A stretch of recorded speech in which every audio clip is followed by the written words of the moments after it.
The moment it happened, nobody saw it coming. Not the advisors, not the family, not even the woman herself. A document appeared. Just paper.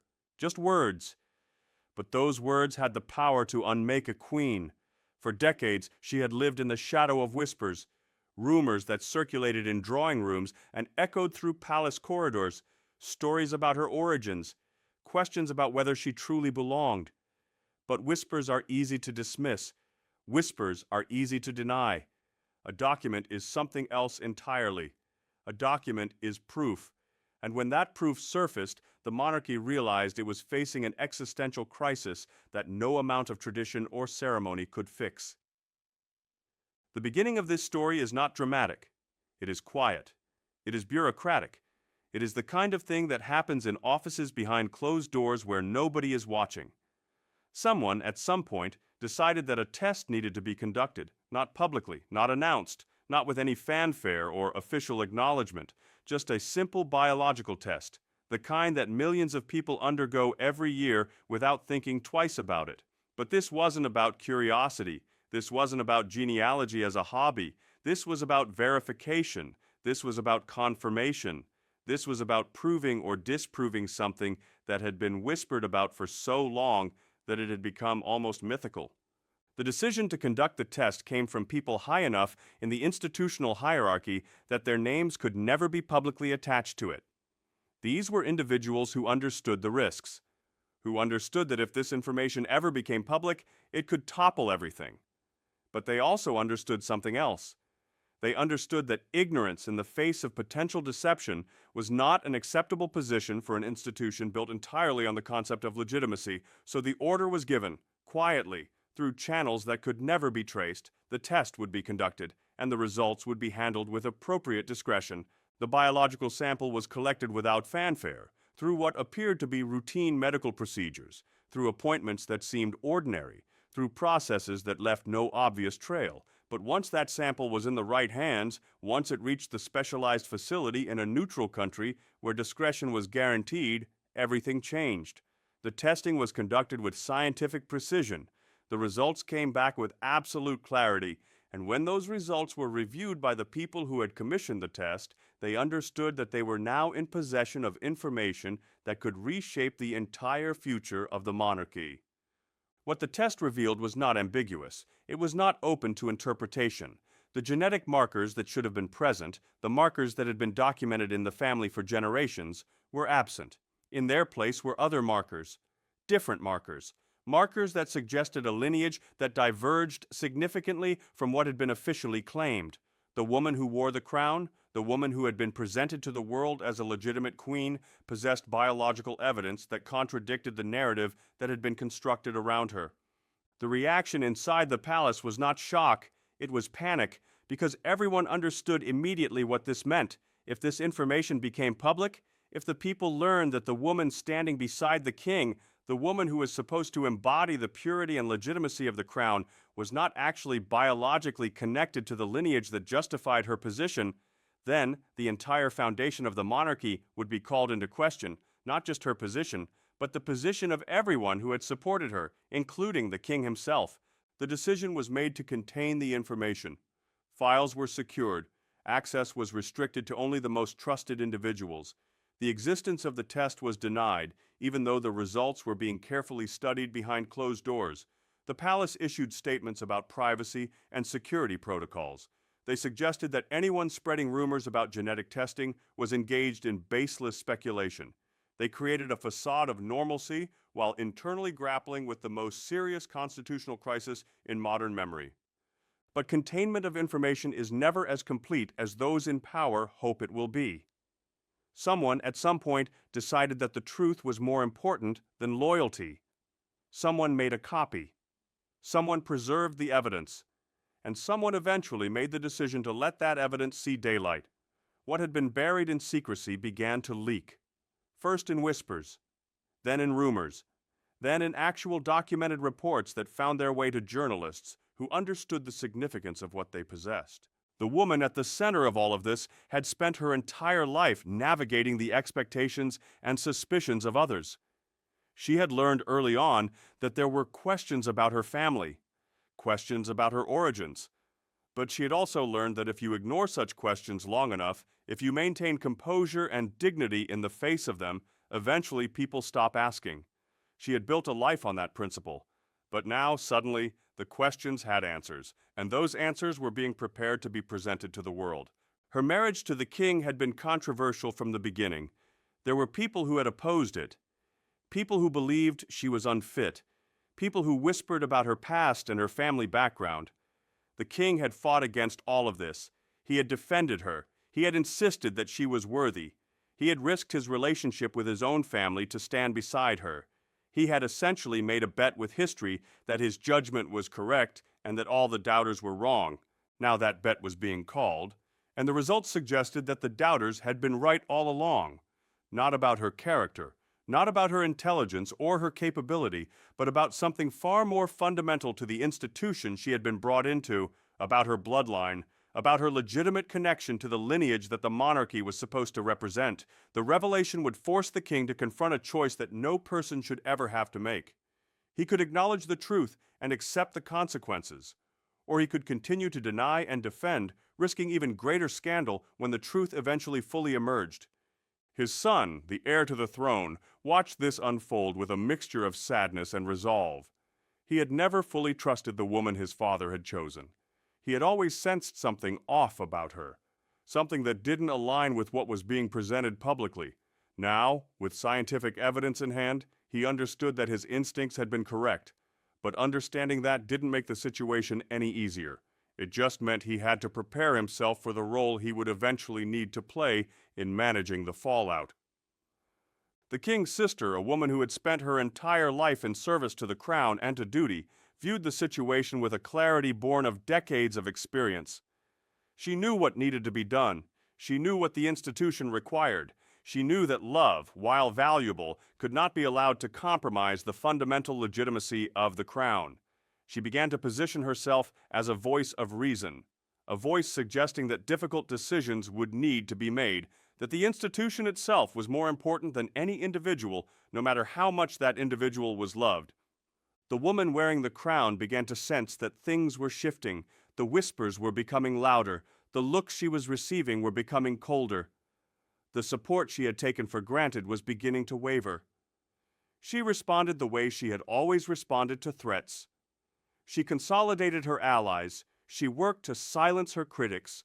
She attempted to control the narrative before it could control her. But she was fighting against something far more powerful than gossip or political maneuvering. She was fighting against science. She was fighting against documented fact. And no amount of institutional power could make fact disappear once it had been revealed. The public, sensing that something significant was happening even if they didn't yet know exactly what, began to demand answers. Journalists started asking pointed questions. Media outlets began investigating. The palace's denials became increasingly unconvincing. The wall of silence that had been constructed began to develop cracks, and through those cracks, truth started to seep out, not all at once, but persistently, inevitably, the way truth always eventually emerges when those in power try to suppress it. What had been a secret, known only to a select few, was becoming common knowledge. What had been denied categorically was being confirmed by leaked documents and anonymous sources. What had been presented as baseless rumor was being revealed as documented fact. The woman who had fought so hard to become queen, who had endured decades of criticism and suspicion, was now facing the possibility that everything had been based on a fundamental deception. Not deception on her part necessarily, but deception nonetheless. A deception that had allowed her to occupy a position that she may not have been legitimately entitled to occupy. The family was fracturing, the king was isolated, defending a woman whose legitimacy was now being questioned by evidence he could not refute. His son was preparing to assume leadership of an institution that was facing its greatest crisis in modern memory. His sister was consolidating power, positioning herself as the guardian of institutional survival. And the woman at the center of it all was watching her world collapse, understanding that no amount of love or loyalty or political maneuvering could change the fundamental biological fact that had been revealed about her lineage. The monarchy that had seemed so permanent, so unchangeable, so above the reach of ordinary human concerns, was discovering that it was vulnerable after all. It was vulnerable to science. It was vulnerable to truth. It was vulnerable to the revelation that the sacred bloodline upon which everything was built might not be quite so sacred after all. And as that realization sank in, the institution began to reckon with questions it had never asked before. What was the monarchy without the bloodline? What did legitimacy mean if it could be disproven by a simple genetic test? What was the crown worth if the woman wearing it had no biological right to be wearing it? These questions hung in the air like a sword suspended by a thread, and everyone involved understood that the thread was fraying, that soon the sword would fall, and when it did, nothing would ever be the same again. The leak happened on a Tuesday morning. Nobody planned for it to happen that way. Nobody coordinated the timing or orchestrated the reveal. It simply occurred because secrets, when they grow too large, eventually find their own way out into the world. A journalist received an encrypted message containing a single attachment. The attachment was the DNA report, complete, unredacted, bearing all the official seals and signatures that proved its authenticity. Within hours, the story was everywhere, not as rumor, not as speculation, but as documented fact backed by scientific evidence. The headline was simple and devastating. DNA test reveals Queen's bloodline does not match royal lineage. By noon, every major news outlet in the world was running with the story. By evening, it was the only story anyone was talking about. The palace's carefully constructed denial suddenly seemed not just unconvincing, but absurd. They had been lying, they had known the truth, and they had attempted to hide it. The immediate response from the palace was chaos disguised as official statement. Spokespersons issued denials that were quickly contradicted by the evidence. Legal teams threatened lawsuits against media outlets publishing the report. Security teams launched investigations to determine who had leaked the document, but none of it mattered. The truth was out, and the truth had momentum that no institutional response could stop. The woman wearing the crown watched as her entire life, her entire identity, her entire position in the world was dismantled in real time on television screens and social media feeds. She saw people she had known for decades suddenly claiming they had always had doubts. She witnessed allies transforming into critics. She experienced the full force of institutional betrayal as those around her began distancing themselves from her, protecting their own positions by suggesting they had never fully supported her anyway. The king's response was one of profound devastation. He had made his choice decades ago. He had chosen love over duty. He had chosen this woman over tradition. He had fought his own family, defied public opinion, and risked his own legitimacy to elevate her to the position of queen. Now he was being forced to confront the possibility that his judgment had been catastrophically wrong. That the woman he had fought for was not what he had believed her to be. That his entire life's most significant decision had been based on a false premise. His son, the heir, moved with calculated precision. He understood that the monarchy's survival now depended on swift action, on decisive leadership, on a clear break from the deception that had preceded him. He began positioning himself as the voice of institutional reform. He suggested that the monarchy could only survive by acknowledging the truth and taking responsibility for it. He implied that his father's generation had failed the institution, and that he would be different, that he would prioritize duty over personal feeling. The sister, the one who had long served as the conscience of the family, made her move. She called for an immediate family council, not to discuss how to contain the scandal, not to strategize about how to manage public perception, but to discuss what needed to be done to preserve the monarchy itself. She was the voice of institutional survival, and she was unyielding in her belief that the woman at the center of this crisis needed to be removed from power, regardless of the personal cost to the king. The public reaction was swift and overwhelming.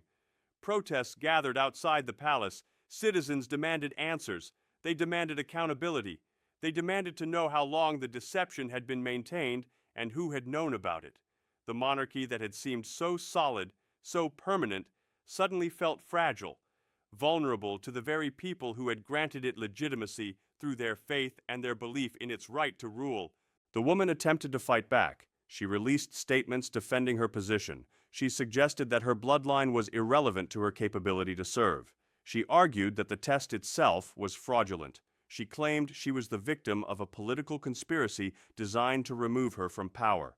But her defense sounded hollow against the weight of documented scientific evidence.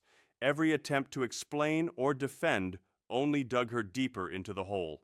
Behind closed doors, the family was tearing itself apart. The king refused to accept what the evidence was telling him. He insisted that the test must have been flawed. He suggested that there had been sabotage. He clung to his love for the woman even as everyone around him was abandoning her. His son grew increasingly frustrated with his father's refusal to face reality. His sister grew colder, more resolute in her belief that sentiment could not be allowed to compromise institutional survival. Constitutional scholars began writing about precedent. What happened to a queen if her legitimacy was proven to be false? What was the legal mechanism for removing her? What would happen to the king's legitimacy if he had knowingly elevated someone to the throne despite evidence that she was unfit? The questions proliferated faster than answers could be provided. The international community watched with a mixture of fascination and concern.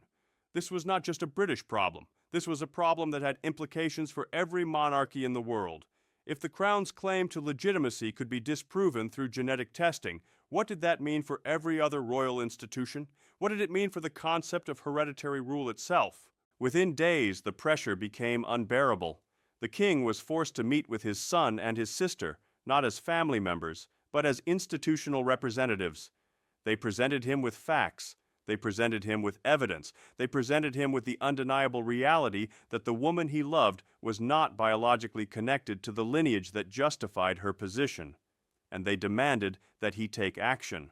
The conversation was reported to be brutal. The king wept. He raged. He begged for alternatives. But there were no alternatives. The evidence was irrefutable. The public was demanding answers. The institution was on the verge of collapse. Something had to be done, and everyone in that room understood what that something was. The decision was made. The woman would have to step down, not immediately, not in a way that would seem like a forced removal, but gradually, through statements about personal health concerns, through announcements about wanting to step back from public life, through a carefully orchestrated transition that would allow the monarchy to preserve some dignity while removing her from power. But the woman refused to go quietly. She fought. She maneuvered. She attempted to mobilize her remaining allies. She suggested that accepting the narrative being presented would be accepting a lie, that if she stepped down, it would validate the genetic testing that she insisted was fraudulent. She became desperate, and desperation made her dangerous. She threatened to go public with information about the king, information about decisions that had been made, information that could damage not just herself, but the entire family. It was an act of institutional blackmail, a final attempt to preserve her position by threatening to expose the institution's other secrets. But it only accelerated her downfall, because the family realized that she could not be allowed to remain in a position where she could cause this kind of damage. The end came not with drama, but with resignation. A statement was released. The Queen had decided to step back from official duties due to health concerns. She would remain married to the king. She would maintain her title, but she would no longer perform official functions. She would no longer appear at state events. She would effectively cease to exist in the public consciousness of the monarchy.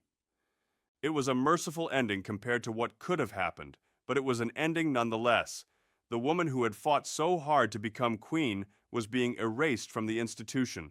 Her photographs would be removed from official displays. Her name would be omitted from historical records. She would become a footnote in royal history, a cautionary tale about the dangers of bloodline deception. The king was left alone with his grief. He had lost the woman he loved, not to death, but to institutional necessity. He had been forced to choose between his heart and his duty, and duty had won. But the victory tasted like defeat. The aftermath was silence. Not the peaceful kind of silence that follows resolution, but the suffocating kind of silence that follows trauma. The monarchy had survived, but it had survived wounded, changed in ways that could never be reversed. The institution that had claimed to represent purity and legitimacy had been revealed as compromised. And that revelation had consequences that rippled outward in ways nobody could have anticipated. The king withdrew from public life in a way that was never officially announced. He continued to perform his duties, but there was a hollowness to his presence. A man who had fought so hard for love had been forced to surrender that love to preserve the institution he was sworn to protect. He aged visibly in the weeks and months that followed. The weight of his choice seemed to press down on him with each passing day. His son stepped forward with quiet authority, not with triumph or satisfaction at having been proven right, but with a sense of grim responsibility. He understood that the monarchy's survival now depended on him, on his ability to lead, on his ability to rebuild trust in an institution that had been exposed as fundamentally deceptive. He began the slow work of institutional reform. He began speaking about transparency, about the need for change, about the necessity of modernizing the monarchy for the contemporary world. His sister, the one who had forced the confrontation, maintained her position as the guardian of institutional integrity. She had been right. The evidence had proven her right, but there was no satisfaction in being right about something so devastating. She had saved the monarchy at tremendous personal cost to her brother, and she carried that knowledge with her like a burden that could never be fully set down. The woman who had been removed continued to live in the palace, a ghost in gilded halls. She was fed, she was cared for, but she was invisible. She was erased. She was allowed to exist only in private spaces where nobody could see her. It was a kind of death without the mercy of actual death, a living punishment for the crime of possessing the wrong bloodline. The public grappled with what they had learned. The monarchy had lied to them. It had maintained a deception for decades. It had attempted to hide the truth through institutional power and strategic silence. The revelation shattered something fundamental in the relationship between the institution and the people. Trust, once broken, does not easily mend. Parliament convened special sessions to discuss the implications of what had been revealed. Constitutional scholars debated whether the monarchy could survive this kind of fundamental breach of legitimacy. Some called for the abolition of the institution entirely. Others argued that it could be reformed and modernized. The debate consumed the nation's attention for months. International observers watched with concern. If the British monarchy could be so thoroughly compromised, what did that mean for the stability of other royal institutions? What did it mean for the concept of hereditary rule? These questions would occupy scholars and politicians for years to come. The scandal had global implications that extended far beyond Britain's shores. But slowly, gradually, the institution began to rebuild itself. The new king, working with his heir, began implementing reforms. They introduced transparency protocols. They established independent oversight of genetic records. They created mechanisms for public accountability. They essentially transformed the monarchy from an institution built on secrecy and deception into one that claimed to value openness and truth. Whether these reforms were genuine or merely performative remained a subject of debate, but they served their purpose. They gave people a reason to believe that change was possible, that the institution could learn from its failures, that it could evolve beyond the mistakes of the past. Slowly, trust began to be rebuilt, not completely, not without lingering doubt, but enough to allow the monarchy to survive. The heir, the one who would eventually become king, began a process of historical reckoning. He commissioned investigations into how the deception had been maintained for so long. He ensured that the truth about what had happened was documented and preserved. He made it clear that institutional survival would no longer be purchased through the suppression of truth, that transparency would be the new foundation upon which the monarchy would stand. Years passed. The woman who had been removed eventually died, still living in the shadows of the palace, still invisible to the world. Her death was barely mentioned in the media. A brief obituary, a quiet funeral, then silence. She was erased from history in the way that the institution had attempted to erase her from the present. She became a ghost, a cautionary tale, a reminder of what happens when deception meets truth. The king, aging and weary, eventually passed his crown to his son. The transition was smooth, peaceful. There was no drama, no revelation, just the orderly transfer of power that had been planned and prepared for. The new king inherited a monarchy that was fundamentally different from the one his father had tried to preserve. It was less glittering, less certain of its own rightness, but it was also more honest, more accountable, more grounded in reality rather than myth. The sister, the one who had forced the confrontation, lived to see the transformation. She saw the monarchy begin to rebuild itself on a foundation of truth rather than deception. She saw the institution adapt to the modern world. She saw it become something that, while no longer claiming absolute moral authority, could at least claim to be honest about what it was and what it represented. In her final years, she spoke rarely about the crisis, but those who knew her sensed that she carried a quiet satisfaction. She had done what was necessary, and the institution had survived. The public, over time, began to move past the scandal. Other crises emerged. Other controversies occupied their attention. The revelation about the Queen's bloodline became history, something that had happened, something that had mattered, but something that was no longer immediate or urgent.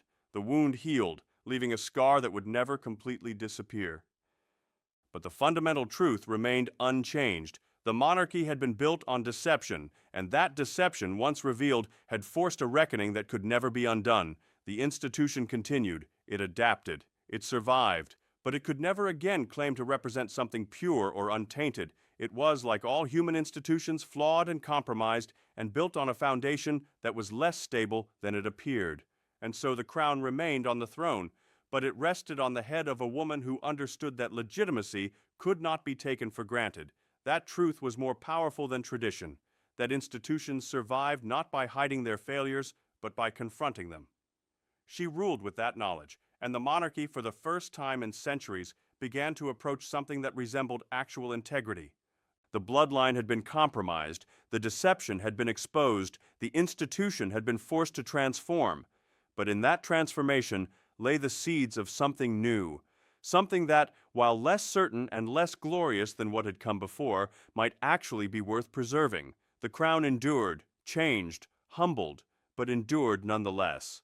And as the years passed and new generations inherited positions of power and influence, they carried with them the memory of what had been revealed. That bloodline was not sacred. That truth was more important than tradition, that institutions were only as legitimate as their willingness to be honest about what they were. And that knowledge, hard-won through scandal and suffering, became the new foundation upon which the monarchy would build its future. So what do you think? Could the monarchy survive such a revelation in the real world? Or would an institution built on the concept of bloodline purity inevitably collapse when that claim was disproven? Leave your thoughts in the comments. Subscribe because this story illustrates fundamental truths about power and deception that apply far beyond the world of royalty. The blood remembers, and so does history.